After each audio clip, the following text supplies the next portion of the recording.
This channel does not promote any violent, harmful, or illegal activities. All content provided by this channel is meant for an educational purpose only. আমরা বহুদিন একসঙ্গে কাজ করেছি, আজ নয় বহুকাল, এবং আমাদের নিজেদেরও ব্যক্তিগত এবং পারিবারিক সম্পর্ক সৌমিকের সাথেও তাই। যে কোনো কারণেই হোক একটি দল তৈরি হয়েছিল, তারপরে আমরা সিদ্ধান্ত নিই, আমরা দুজনে বসলাম এবং এইটুকু আপনাদেরকে পরিষ্কার জানাচ্ছি, আমরা দুজনেই বসেছি, আমি এবং সৃঞ্জয়, এবং আমি ওর কাছে কৃতজ্ঞ। ও বেন্ড ডাউন হয়েছে মোহনবাগানের স্বার্থে, আমরাও বেন্ড ডাউন হয়েছি, এবং দুটো দল মিলে মোহনবাগানের জন্য যেটা ফুটবল টিম যেরকম আমরা তৈরি করে বেস্ট টিম তৈরি করা হয়, যখন খেলতে নামে বেস্ট 11 তৈরি করা হয়, আমরা আলোচনার ভিত্তিতে বেস্ট কর্মকর্তা টিম তৈরি করেছি কামিং 3 বছর, যারা মোহনবাগানকে আরও সাফল্যের পথে নিয়ে যাবে এবং জয়ের ধ্বজা ওড়াবে। এবং এই যে কমিটি তৈরি হচ্ছে, আমার ব্যক্তিগতভাবে বিশ্বাস মোহনবাগানকে অনেক দূর নিয়ে যাবে এবং শুধু ভারতবর্ষে নয়, আন্তর্জাতিক মানেও সাফল্যের রাস্তায় এই কমিটি নিয়ে যাবে। আমি মোহনবাগান সদস্য সমর্থকদের কাছে কৃতজ্ঞ।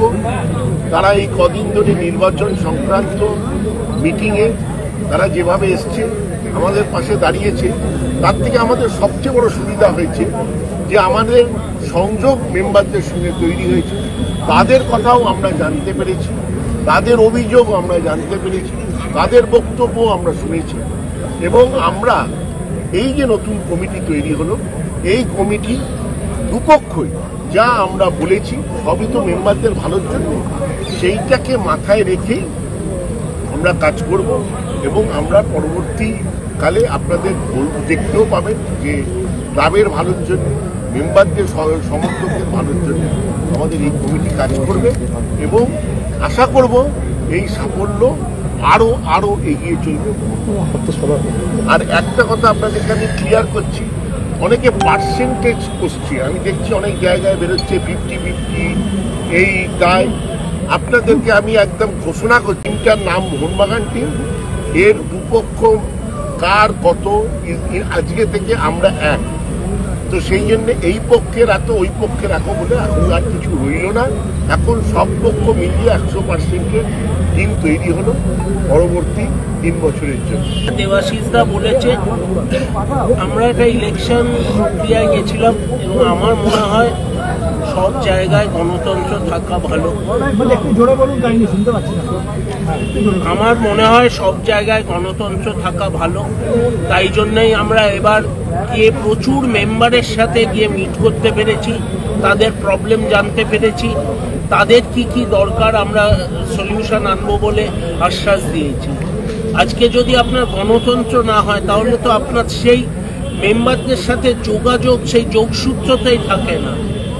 আজকে অনেকে হয়তো বলছে ইলেকশন হলো না, কিন্তু আমার কাছে মোস্টলি ইম্পর্টেন্ট, আমি লাস্ট দুটো মিটিংয়ে বলে এসেছি যে এই মেম্বারদের সাথে জনসংযোগটা তৈরি করা, এইটা যে তৈরি করেছে, আজকে প্রচুর মেম্বার আছে যে আজকে আমরা অনেক দিন পরে আজকে আমরা এইভাবে দুপক্ষই ইলেকশন মিটিং করেছি। আজকে আমরা যেভাবে সব জায়গা কভার করেছি, যেখানে আমরা সব জায়গায় মেম্বারদের মিট করেছি, তাদের প্রবলেম শুনেছি, আমরা বলেছি। সো এইটা খুব দরকার।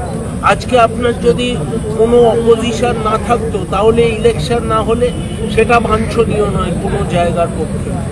তাই জন্য আমরা একটা জায়গায় এসে দেখলাম যে আমাদের এই যে একটা লড়াই চলছে, সেটা একটা মাত্রা ছাড়িয়ে যাচ্ছে, কোথাও একটা সেটা লাগাম দেওয়া উচিত। এবং আপনারা যদি দেখেন, আজকের এই দুটো কমিটি কিন্তু আগেও কাজ করেছে একসাথে, অনেকেই, অধিকাংশই এদের মধ্যে আমরা একসাথে কাজ করেছি।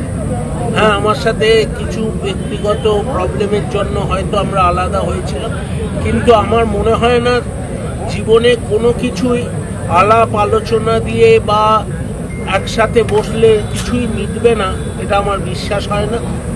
তো আমরা তাই জন্য এটা, এবং এটা আমাদের কাছে একটা চ্যালেঞ্জ আজকে এই যে কোনোদিন আগে কোথাও দুপক্ষ এইভাবে একটা পজিশন অবধি এসে কোথাও এক হয়নি। এটা আমাদের কাছেও একটা চ্যালেঞ্জ, যাতে আমরা সবাই মিলে মিশে মোহনবাগানের সেরা একাদশ হয়ে আমাদের সদস্য এবং সমর্থকদের যে আশা, যে চাহিদা, সেটা আমরা পূরণ করতে পারি। কারণ এর পরে যদি আমরা বলতে যাই কোনো অজুহাত নিয়ে, তাদের কাছেও আমাদের মুখ থাকবে না বলা। তো আমি বিশ্বাস করি যে আমরা সবাই মানে কোয়াইট অ্যাডাল্ট, আমরা সবাই নিজেদের ভালো বুঝতে পারি। আমরা সবাই, আমাদের লক্ষ্য হচ্ছে মোহনবাগান ক্লাবের ভালো। তো সেখানে আমরা একসাথে মিলেছি এবং এই যে আজকে মোহনবাগানের যে কর্মকর্তারা তৈরি হয়েছে, এই যে একাদশ, এই যে 22 জন আছে, প্লাস আমাদের ভাইস প্রেসিডেন্ট আসবে, আরও অনেকে আসবে, তাদের এই পুরো টিমটা আমার মনে হয় শ্রেষ্ঠ মোহনবাগান একাদশ হবে। মানে দেখেন, সব কিছুরই একটা সময় আসে উপলব্ধি হওয়ার। মানুষ অনেক সময় উপলব্ধি করার কথা ভাবতে ভাবতে শেষ হয়ে যায়, অনেক সময় উপলব্ধি করা ঠিকভাবে, যেটা নিজেকে বাঁচার জন্য, সংস্থার জন্য ভেবে, প্রতিষ্ঠানের জন্য ভেবে মাঝে মাঝে কিছু স্টেপ নিতে হয়। তো আমার মনে হয় না কিছুই বিলম্বিত। যদি এই সিস্টেমটা ভালোভাবে কাজ করে, এই যে আমাদের একসাথে থাকাটা ভালো রেজাল্ট দেয়, তাহলে তো বলতে হবে এটাই সঠিক টাইমে ছিল। বিলম্বিত হওয়াতে একটা সুবিধা হয়েছে যে আমরা মোটামুটি পশ্চিমবঙ্গের কোনায় কোনায়, ওরাও গেছে, আমরাও গেছি, যে মিটিং করে মেম্বারদের বক্তব্য আমরা শুনতে পেরেছি। সেটা কিন্তু আমাদের সবচেয়ে বড় পাতায়ও হবে আমাদের এই কামিং 3 বছর চলার জন্য। যে আমরা আমাদের, ওরাও বার করেছিল, আমরাও বার করেছিলাম যে আমরা কি করতে চাই, কিন্তু মেম্বাররা তারপরেও অনেক ফিডব্যাক আমরা পেয়েছি, ওরাও পেয়েছি। এখন আমরা বলতে আমরা আমাদের সবাইকে মিল করছি, আমরা সেই পাথেও ধরেই আমরা 3 বছরের জন্য কাজ করি। কিন্তু সেটা আমরা দুজনেই দুজনকে চিনি। তো এই কথাটা আমাদের অনেকদিনই চলছিল, এই কথাটা অনেকদিনই চলছিল, কিন্তু এই কথাটা চলা মানেই যে প্রথম দিনে সেটা সলিউশন হয়ে যাবে তা তো নয়। এটা কথা বলতে বলতে আমি একটা পয়েন্ট বলেছি, দেবাশিসদার পছন্দ হয়নি, টুকলাই ছিল, টুকলাই একটা পয়েন্ট বলেছে, আমি বলেছি। একটা জিনিস সলিউশন হয় রোজ দুটো পক্ষ বলতে বলতে একটা জায়গায় এসে দাঁড়ায়। কোথাও কোনোদিন তোমার বাড়িতেও যদি কারো ঝগড়া হয়, একদিনেই সেটা থামে না। একটা ক্লাব হচ্ছে সমাজের একটা সবচেয়ে বড় প্রতিষ্ঠান, এবং এখানে আমাদের সদস্য প্রচুর রাজনৈতিক ব্যক্তি এবং অরাজনৈতিক ব্যক্তিত্বের আর Mohun Bagan club is part of the society. বাঙালি তবে তার মধ্যে ম্যাক্সিমাম বাঙালি মোহনবাগান। সেই জন্য সব মানুষই, আমি তাদেরকে মানুষ হিসেবে দেখতে চাই, তাদেরকে রাজনৈতিক কি অরাজনৈতিক হিসেবে আমি দেখতে চাই না। সব মানুষই হয়তো কিছু না কিছুভাবে উদ্যোগ নিয়েছিল। এবং আমাদের একটা কথা আপনাকে বলছি, যেটা সঞ্জয় যেটা বলেছে একদম ঠিক বলেছে, এই কথাবার্তা আমাদের অনেক দিন ধরেই চলছে। এটা নয় ইলেকশন প্রসেস কিন্তু শুরু হয়েছে, তার অনেক আগে থেকেই চলছিল। যে আমাদের মধ্যে যেহেতু আমরা একসাথেই কোনো না কোনোভাবে আমরা মিলিত আছি, আমি টুকলাই, আমরা একসাথেই ব্যবসা করি, আমরা কোথাও না কোথাও, কিন্তু মোহনবাগানের ক্ষেত্রে হয়তো কিছু আমাদের মধ্যে ডিসপিউট ছিল। তো সেইগুলো মিটিয়ে আমরা আসতে পারলাম। সেখানে বহু লোকের আছে, সেটা সবই রাজনৈতিক ব্যক্তিত্বের, অনেক রাজনৈতিক, অনেক অরাজনৈতিক ব্যক্তি, তবে সবাই মোহনবাগান। তারা মোহনবাগানের ভালো চায় বলে তারা চেয়েছে, এবং তারা মনে করেছে এই যে দুজন বা এই দুটো পক্ষ যদি মেলে, সেটা মোহনবাগান ক্লাবের জন্য অত্যন্ত ভালো দিক। করি না, আপনাদের একটা জিনিস জানতে হবে যে আমাদের কমিটিটা হয় 22 জনের, প্রথম কমিটি। তারপরে এখানে অনেক দিক আছে, কোয়াপশন আছে, ইনভাইটি আছে। আপনি তো আমাকে প্রশ্ন করলেন না যে দেবাশিস দা আপনি কেন, আপনি তো বাদ করেছেন, আপনি তো নমিনেশন দেননি, তো উনি সঞ্জয় ঘোষটা জানলেন কি? আমি ওনার প্রশ্নের উত্তর দিচ্ছি। উনি তার মানে প্যানেলটা জানেন, তাই জন্য উনি বলছেন যে সঞ্জয় ঘোষকে আপনারা বাদ দিয়েছেন, এই তো বললেন। তো প্যানেলটাই দেবাশিস দত্তও নমিনেশন দেয়, সেটা কিন্তু প্রশ্নটা এলো না যে আপনি কেন বাদ দিলেন। তো এখানে বাদ কেউই যায় না। হয়তো সঞ্জয় ঘোষ, একটাই কথা, 2018 অব্দি সঞ্জয় ঘোষ কিন্তু এই আমাদের ফুটবল টিম বা কিছু একটা মানে এমন একটা ইন্টিগ্রাল পার্ট ছিল। তখনও কিন্তু এই শাসক দলই ছিল। তো আমি এটা অলওয়েজই বলে এসেছি, মোহনবাগান ইস্ট বেঙ্গলে এই বিজেপি, তৃণমূল, সিপিএম এগুলো দেখা উচিত। অনেক সময় অনেকে আছে যারা ছোটবেলা থেকে মোহনবাগানি, কিন্তু পরবর্তীকালে তাদের জীবনে তারা রাজনীতিতে এসেছে, তাই বলে কি তারা মোহনবাগানে আসতে পারবে না? এটা আজকেরটা হচ্ছে ফার্স্ট স্টেপ, এটা আপনাদের পরিষ্কার করে আজকেরটা ফার্স্ট স্টেপ। তারপরে সেকেন্ড স্টেপ আছে প্রেসিডেন্ট, ভাইস প্রেসিডেন্ট, কোঅপশন, ইনভাইটি। তো পরবর্তী স্টেপগুলোতে আপনারা দেখবেন অনেক লোক আরো এর মধ্যে রুকুদা অভিভাবক চিরকালই থাকবেন। রুকুদা পদে থাকেন আর না থাকেন, রুকুদা পদে থাকেন আর না থাকেন, রুকুদা মোহনবাগান সাহেবের অভিভাবক। আজকে বলুন তো, চুনি গোস্বামী কবে পদহীন হয়ে গেছে? চুনি গোস্বামী কবে হয়ে গেছে? বহুদিন আগে।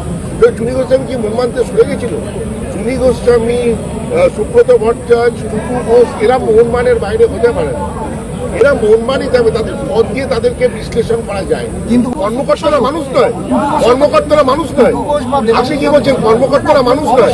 আপনি কি বলতে চাইছেন কর্মকর্তারা মানুষ নয় না কর্মকর্তা? আমি ফুটবলার হিসেবেই বলছি। না, এক সেকেন্ড, আমরা তাহলে কি আজকে মোহনবাগানে ধীরেন দে, উমাপতি কুমার এদের কাউকে মনে রাখি না? তারাও তো কর্মকর্তা।